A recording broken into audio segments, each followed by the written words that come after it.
Hey,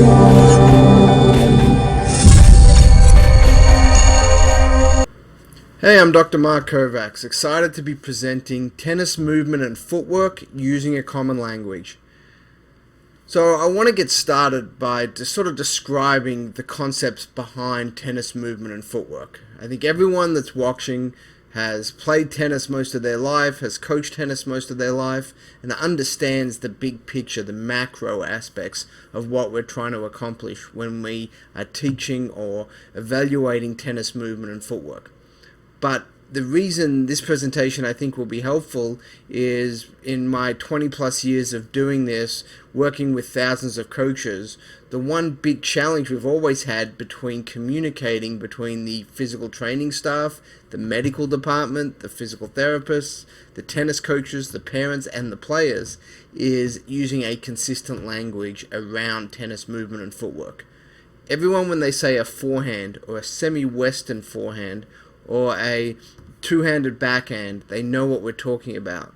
But when we say a recovery step or a drop step or a jab step or a pivot step, not everyone uses the same terms for that. So hopefully today we'll be able to walk through that in some pretty good detail, give you some resources that can help make sure that everyone's using consistent language around tennis movement and footwork.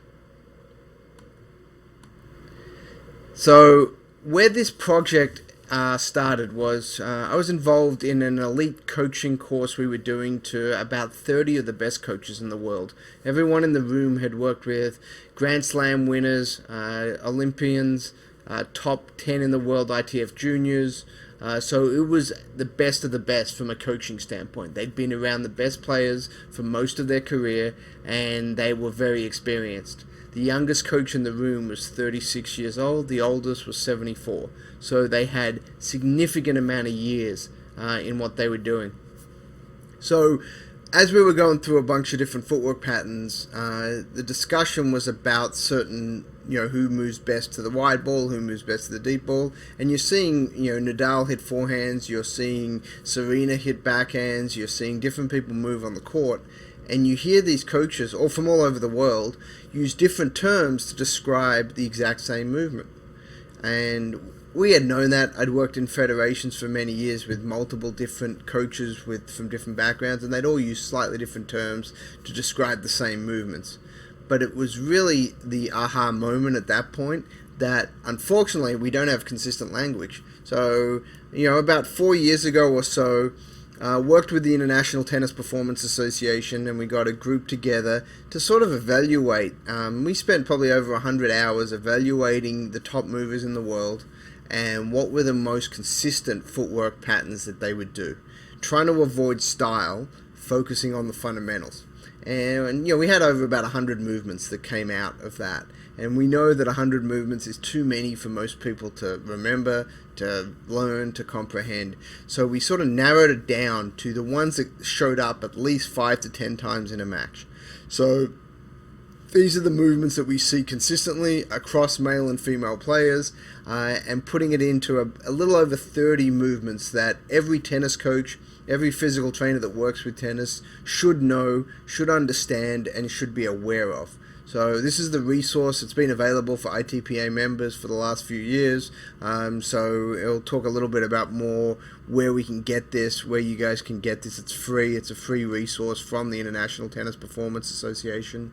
My background, I've been fortunate to work with a lot of different athletes in tennis. I also work in a number of other sports. But from a tennis player perspective, you can see on the screen there, they're all athletes that have very different movement patterns, very different heights, genders, experience in training methods, things like that.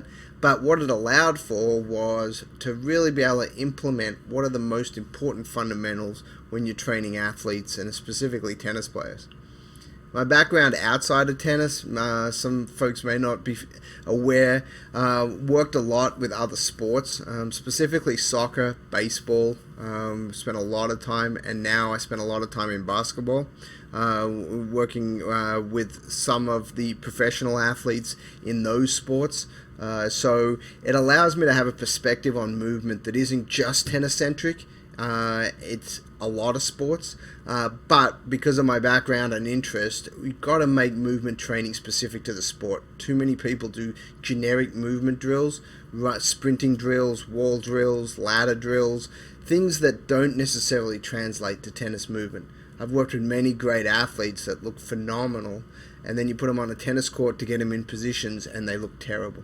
So you gotta apply tennis specific training, tennis specific movements when you're working with your players on a consistent basis.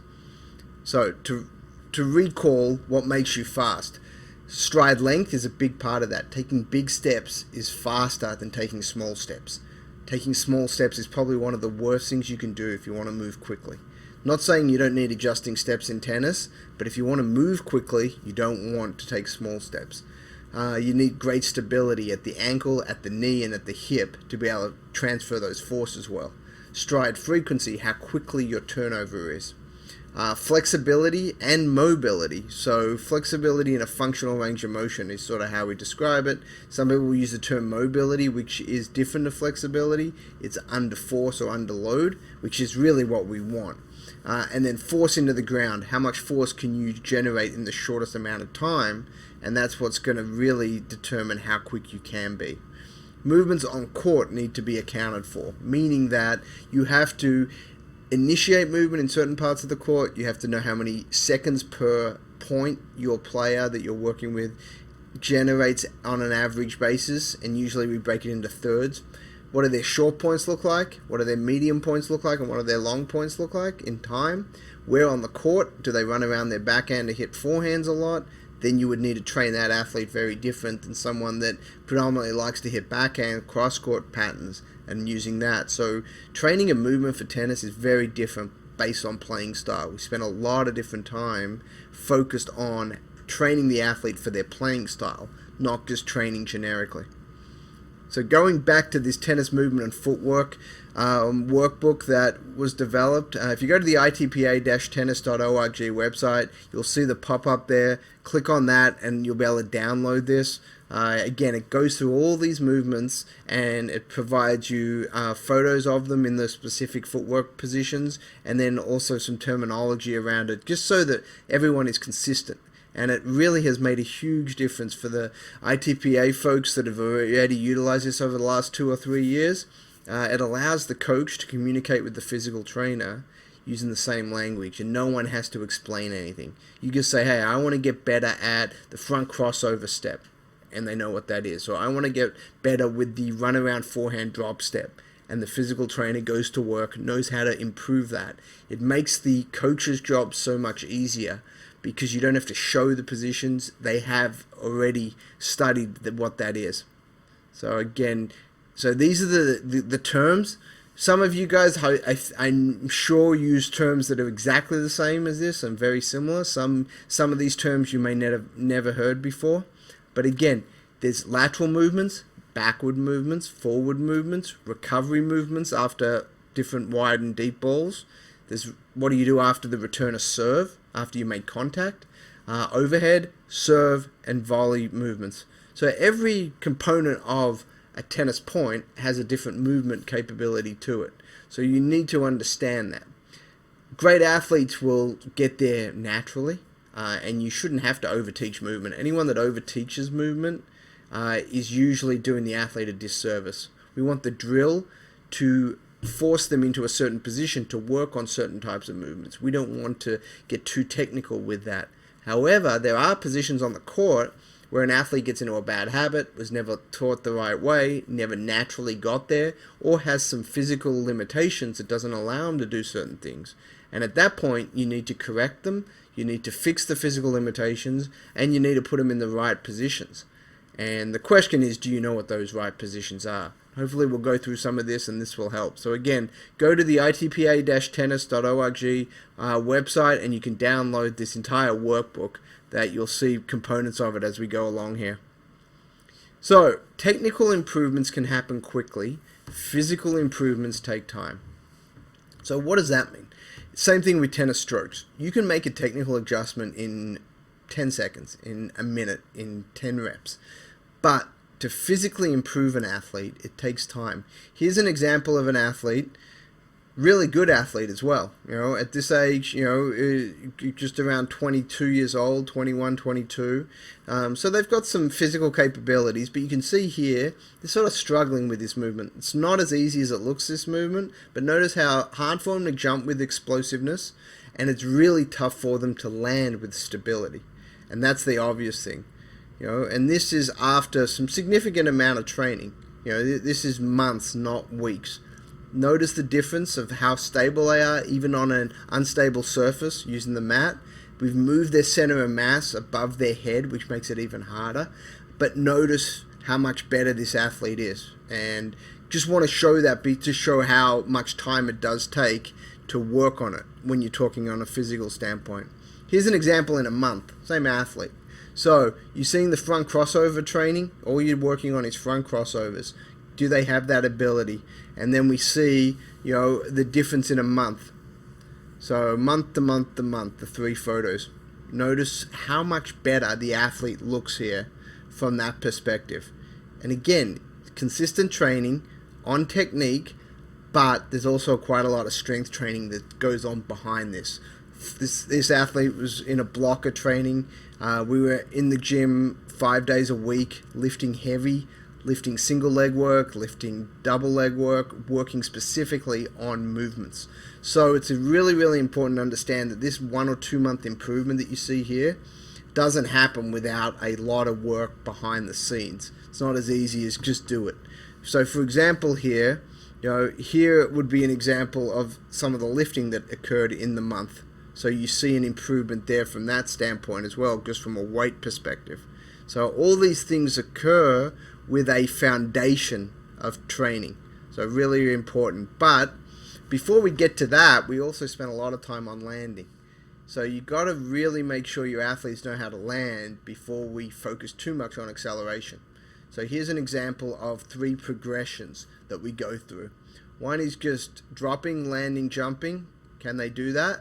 If they can do that, they go into a more explosive type movement. Single leg, if you notice on that left lower screen there, that's a tough exercise. So it's in that lunge position or rear elevated split squat, some people will call this, and then they have to jump and explode from there. And then the last one, the bottom right, is the toughest because we're going into jumping movements. And a lot of people will try to start with the jumping movements, and they can do it, they can get through the exercise, but they're going to do it in a way that isn't ideal, isn't performed correctly, and potentially could increase risk of injury because it's a really tough exercise. So one thing you want to make sure you do is work with your athletes on learning how to land and make sure that's a component of majority of your training sessions. So larger steps versus smaller steps. When we're talking tennis, you may be asking, why am I showing you Usain Bolt, fastest person in the history of movement? So using him as an example, he takes 41 steps at his fastest to run the 100-meter sprint. Pretty much everyone else in that race takes 44 to 45 steps. So he takes 3 or 4 steps less than his competitors. That's why he's fastest. You can say, okay, he's stronger, he's got greater stride length, he's got longer legs, he's got greater fast twitch fibers. That's all true. But in the simplest way of explaining it, why is he faster than everyone else? He takes less steps in the same amount of time. Same thing happens on the tennis court. If you look at some of the best movers, they take larger steps. And the problem in tennis is we get so focused on ball contact that we spend a lot of time focused on adjusting steps, making sure the athlete adjusts effectively. You only really need adjusting steps if your long steps aren't perfect. So I'm not saying you don't want to train adjusting steps, but if you want to train someone to be fast, adjusting steps is shouldn't be the focus. So, for example here, arguably the best or one of the top few best movers of all time. I know it's on clay, but the purpose of showing this is the pivot step. So this is a very, very normal, common step that we see every tennis player will do. So that's when the outside leg, the left leg, crosses over the right leg on that first step. So the first step is you turn your right hip out, and then the left leg comes across, and then you take off to your shot. So this is a very normal situation. But what I want you to focus on is how big his steps are. I know it's on clay, but the purpose here is to show that he takes 2 steps between the tee, and the single sideline. Notice that? 2 steps. 1, 2. So he takes 2 big steps to get from the tee to the single sideline. That's what we want from our athletes. However, young athletes don't have the strength, they don't have the limb length to do it, so we usually say 3 for the, higher level juniors, 4 for the lower level juniors or the younger kids. So just to give you a frame of reference of what they should be doing. If they're taking 5, 6 steps to get there, inefficient movement, and they're going to be slower. Large steps applies in all these scenarios. So again, the goal is to get from A to B as fast as you can. And this is when the ball's far away from you. Totally understand, if you got more time, you don't need these big steps because you got plenty of time. You may do shuffle steps, you may do smaller steps, but when you're trying to cover the court and be fast and take time away from your athlete and things like that, these are the types of things you got to be working on and training with a racket in your hand, as well as when you don't have the racket in your hand. So, for this example here, 2 big steps, same concept. Doing in sand in this example, the objective here is to get those big steps, working here with an athlete who's nearly 7 feet tall. So I've been fortunate to work with really the 2 tallest tennis players ever to play in, John Isner and Riley Opelka. And now I work in the NBA with a lot of other really tall athletes. And, their movement patterns are the same. They just have much longer limbs. And there's certain movements you do with them and there's certain movements you don't want to do with them because of the extra stress that it may put on the body and their knees and their back, things like that. But movement patterns are similar. They got to move around the tennis court the same as someone who's smaller. So as you can see here, this is that movement that we were working on. And then when you do your drilling on the court, you'll see that same type of movement pop up.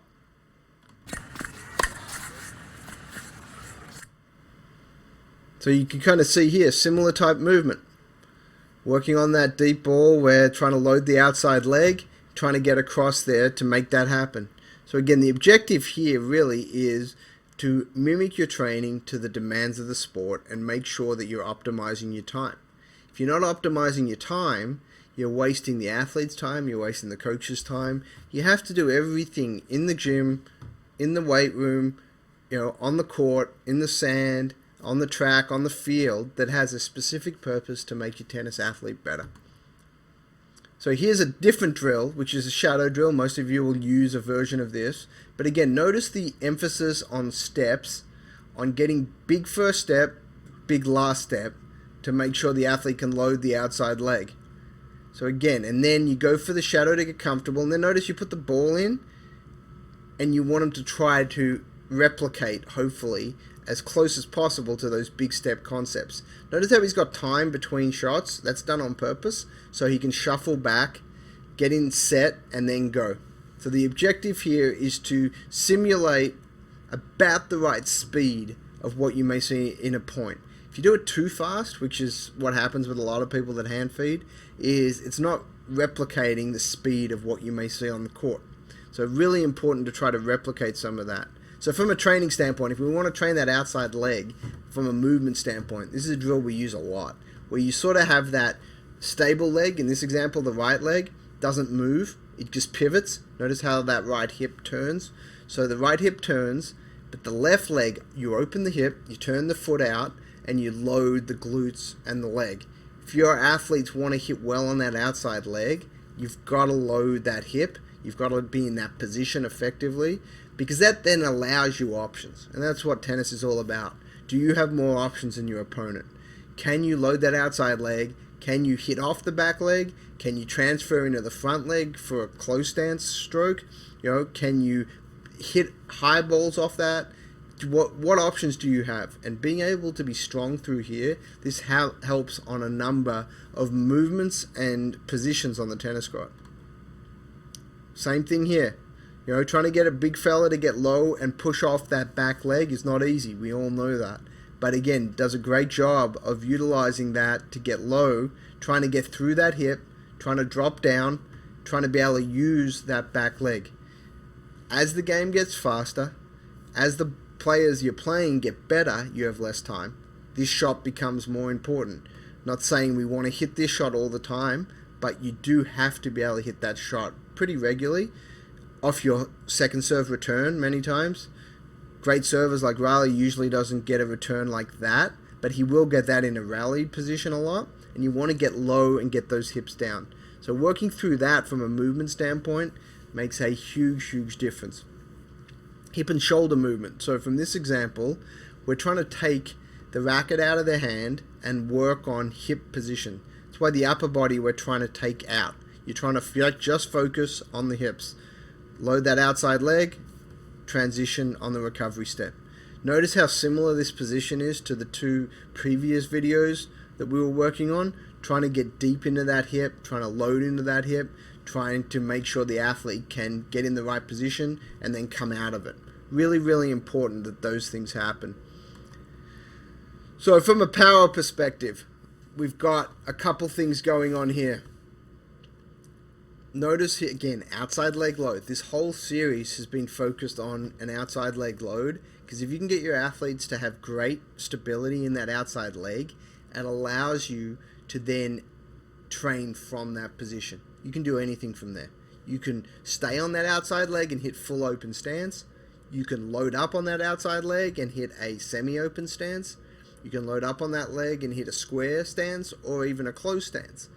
So again, it goes back to giving you options, and that's what we want. We want options when we're talking about training, higher level competitive tennis players. And then the goal is to sit back in that hip. Notice how there's a slight pause. That's by design.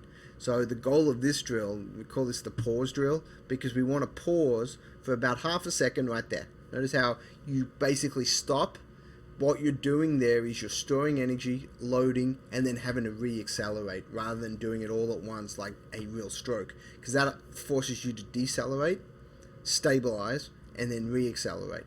So if you can do that and control that movement, that's going to allow you, when you're actually hitting, to release so much better, because you're able to store and release your energy so much more efficiently.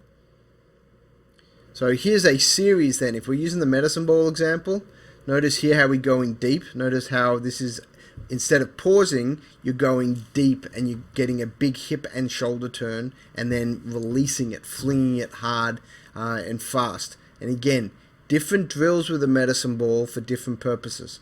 Different athletes have different game styles and what we're trying to work on and what they need to get better at. However, using common language when we're communicating with our athlete, with our coaching staff, with our physical trainers, is so important to have everyone on the same page.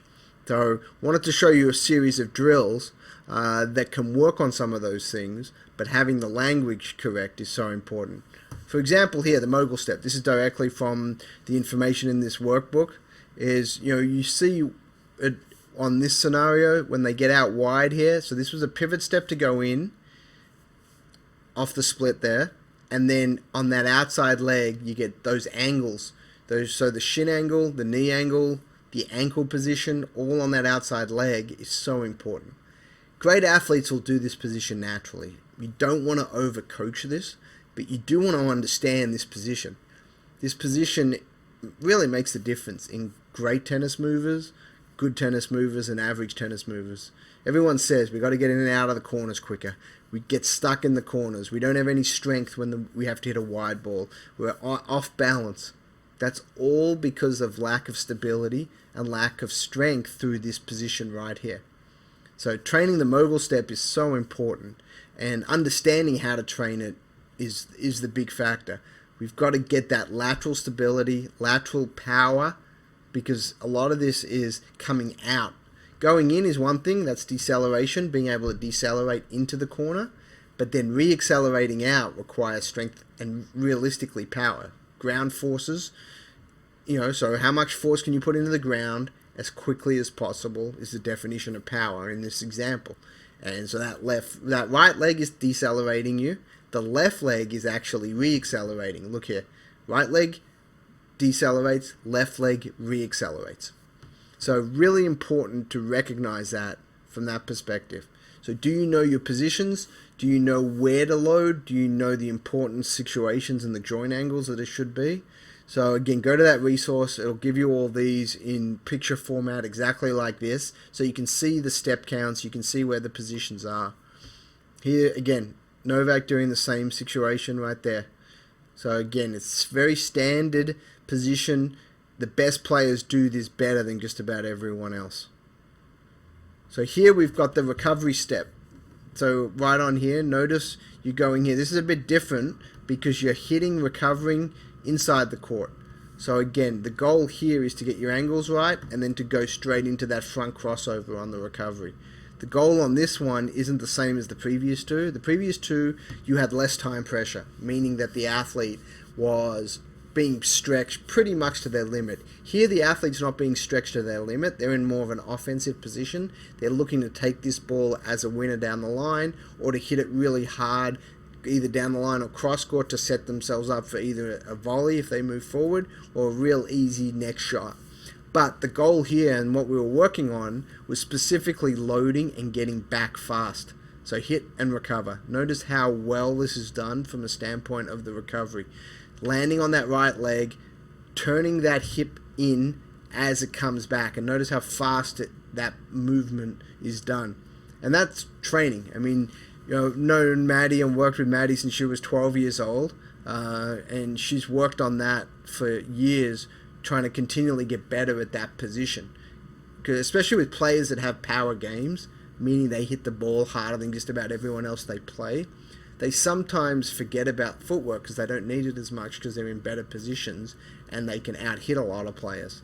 But as we know, as you get closer to the pinnacle of your sport, everyone moves well, everyone hits the ball really hard, and that margin for error goes away. You have to be really good at just about everything nowadays. Here is a similar type training move with a heavier med ball, working on that outside leg and that front crossover. So you want to work on that position, getting out there, loading, and pushing hard. It's really, really important to get these positions down, because if you don't get these positions down, so what we're trying to do here, again, this off-court drill is working on split, getting a little bit of power into those legs, and then turn and go. And again, there's a lot of different ways to train these movements, but hopefully today the goal is to just think about, what are you calling this movement? This is a standard front crossover. I think most people are familiar with this. So I wanted to use movements that pretty much everyone, I hope, is in agreement with and how you're terming these positions. It's some of the other positions that people use different terms for. So from a combine standpoint, one of the things we want to talk about here is making sure that you know how to test. As we say, testing is vital. So with what we do, we want to have benchmarks for everything. We want to know how fast your athlete is, how do they compare to someone their age, how do they compare to someone 2 years older than them, how do they compare to someone who's playing at the collegiate level, how do they compare to the best at the ITF junior level, how do they compare to someone at the pro level, because if you're not in the top tier on most physical tests, you're not going to make it at the highest levels, which is fine. You've got to know where your athletes are and then what areas you got to work on. So we use the Tennis Fitness Combine. There's a lot of different fitness tests out there. This came about because with some of our athletes, we have access to some technology and hardware and different types of things that are more complicated and more complex to test athletes. But coaches around the country and around the world, many of them don't have a lot of resources. So what we tried to do was come out with a fitness combine that could be used at clubs around the world easily with low cost, meaning it's less than $50 for all the equipment you would need. So you don't need to spend any real money. You need a medicine ball, you need a tape measure, you need a stopwatch or watch on your phone, and that's really all. As long as you've got a tennis court or access to a space big enough to do some of these movements. So very low cost. It's called the Tennis Fitness Combine. You can look at it at the Kovacs Institute. This is some of the stuff we do. There's a discount code if you use KI blog for anyone that's involved in this conference. But again, the goal here is to test speed, agility, tennis-specific endurance, power, all the things we know we need from a tennis standpoint. The beauty of this, though, is we have normative data. meaning we have data from over nearly 40 years now, and the best players in the world were tested on these. So a lot of these tests have 40 plus years of data. They may not be the greatest test in the world, but the beauty of it is we know what good looks like, and we can compare athletes. So again, some of them are very tennis specific, like the service box touch test. Some of them are not that specific. It's a 20-yard sprint. But they all have normative data, and you can tell if your athlete is at the level that they want to play or if they've got a lot of areas for improvement. Strength testing, make sure you're doing consistent strength testing. If you're a strength and conditioning coach, physical trainer, doing hex bar deadlift or trap bar deadlift, for example, is one of the most common strength tests that we should do. One, the reason is it's really safe if you know how to teach it. You can lift heavy, and you can easily go up in weight and monitor it. We use the broad jump a lot for lower body power because it gives us a sense of how explosive is this athlete. And we test and monitor consistently to make sure that we're seeing improvement. Because if we're not seeing improvement, then we shouldn't be training the way we're training. We're not getting better. Single leg movements are really important, as we know for tennis. We do both lateral movements and linear jumps, meaning that you'll do them both ways, because you want, like this, you want to see how the athlete's able to rotate on that leg, how much power they have in a lateral perspective. So again, we want to see what this looks like here, and do they have the ability to move and jump and explode in those positions that we may need on the tennis court. Got to also work on your technique. It's not just about getting stronger, it's about getting the right technique off court, so that when the coach is working with them on court, they can just focus on, trying to hit the ball better, try to get in and out of the corners quicker, and just become a better overall tennis player, which is the goal. Off-court training needs to support and supplement the on-court training, not the other way around. This is one we utilize a lot with our tennis players, and really anyone that's trying to improve lateral explosiveness, because what we're doing here is we're overloading the eccentric part, or the down part, the storing of energy, and then we're releasing the weight and then jumping in a lightened environment, which will allow us to generate a quicker movement pattern, and that neurologically trains the signal from the brain to the leg to fire in a slightly different way. So we've got a great opportunity to improve that lateral movement if we're training in the gym the right way. Do a lot of work training for stability in and out of the corners. Notice where the foot is. Notice where the toe is. We do a lot of this. We can do it with or without shoes. We'll do a lot of this without shoes. One for big toe strength, big toe range of motion. But the goal here is to get stability in that. Notice how that position is that last foot ground contact before your foot would come off in a front crossover recovery. So we want to get really strong and stable right in there. Again, a lot of different ways to train this, but you have to understand, what are we trying to work on? Is it tennis specific? Are we making our athlete better? From a functional or range-based strength standpoint, we had the hex bar deadlift. That was used for general strength. This is used for a little bit more lateral specific strength, and we don't have to load it up that heavy, but we have to get low and get in those positions that we know the athlete's going to need. General strength, again, nothing wrong with general strength. We use it a lot. We just got to combine it with very important tennis specific strength as well. Mobility, I think everyone knows the importance of mobility around footwork and movement, so make sure that you don't let that go. We got to get the hips loosened up. We got to have great internal hip rotation. It's one of the tightest areas on a tennis player, is internal hip rotation. We've got to work on that as much as possible. And then program design. We don't have enough time today to go into specific program design discussions. That's a whole presentation in itself. But in general, we have a very defined way of setting up your workouts based on how the body responds physiologically. You want to warm up, obviously, and then you want to go into your speed and power type movements to be highly explosive. And you usually want to work on that before your tennis practice, because you've got to get those fast twitch fibers, the signal from the brain to the muscle, firing when the athlete is the freshest. If you're doing what you call movement training or speed training at the end of practice, there's nothing wrong with that. Just understand that's not making the athlete faster. It may work on technique when they're fatigued, which is valuable. It may work on some tennis-specific endurance in short movements that you may think you're doing speed activities because the drill's possibly a speed drill, but the athlete's fatigued, so you're not getting them faster. They need to be fresh to truly get faster. So, not saying you should never do these type of movements at the end of practice, but if you do them at the end, understand what you are training and what you're not training. Two different things. So again, hopefully this is helpful. If you want more information, if you go to our website here, use the term KI blog, you'll get a 15% discount here through the end of May. So again, excited to be part of this. Thanks so much to the organizers. Please go to the iTPA-tennis.org website if you're looking for physical training.